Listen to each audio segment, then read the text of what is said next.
Right, better? Better.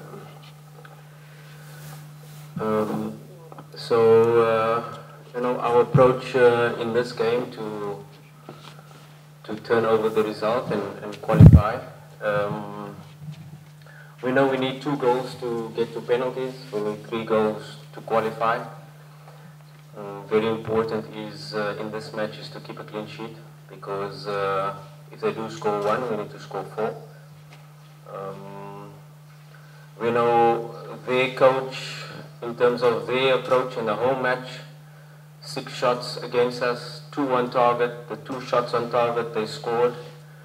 I'm sure if you say we had that stats and not 18 shots and 7 on target, that was our stats for an away team, but they got a 2-0.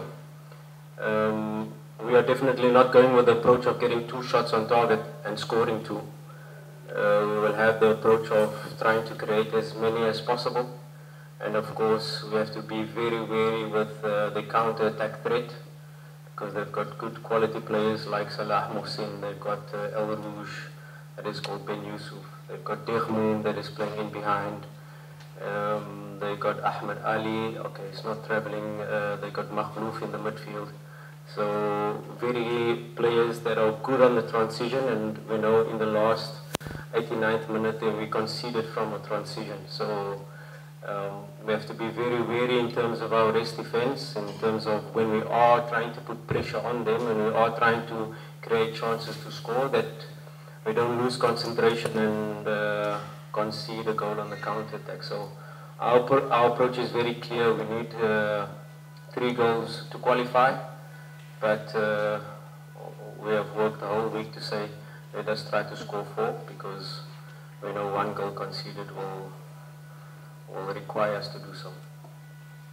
Questions to Coach Fabio? Yes. Please grab the mic.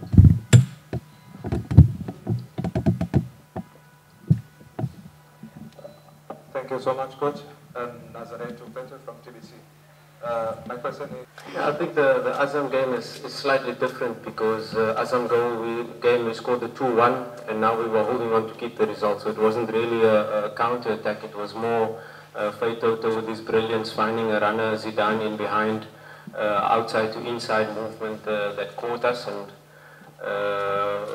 not really a counter-attack. I think we've been very good in terms of stopping counter-attacks, because in the league we face low blocks every week. In the league, most of the game plans we face is trying to hit us on the counter-attack, and in the league a lot of teams are sometimes looking at us and saying, hey, our centre-backs are not on the halfway line, they're even further up into the opponent's half, and that is very key in terms of how we attack. And how we attack is very important as to how we're going to defend. So everything is interrelated, that if we attack with, let's say for instance, both fullbacks high up, both midfielders pushing on, and now they are leaving 3-4 players in the rest attack, we lose the ball, or we cross the ball in and it falls to their players. Suddenly we faced with a 4 versus 2 or 5 versus 2. So that is really important as to when we are making these passes, that we are staying close together, that not both fullbacks are up high and wide at the same time, especially if the ball is shifted to one side. So we can always keep our structures really good, and at the same time, when we create these moments, we can put numbers in the box.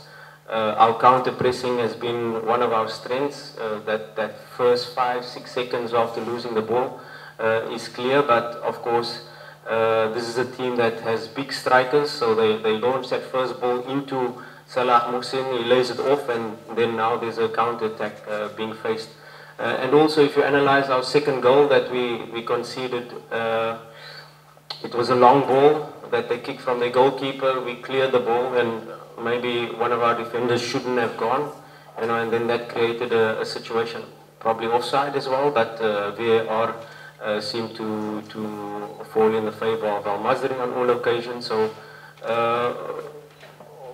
we didn't really get caught on the counter-attack, but it was quite surprising that we were the dominant team, forcing them to play in a low block at home. So a really good performance, a lot of analysis and take out in terms of how we can attack better, how can we stop these counter attacks, and what approach are they going to come to.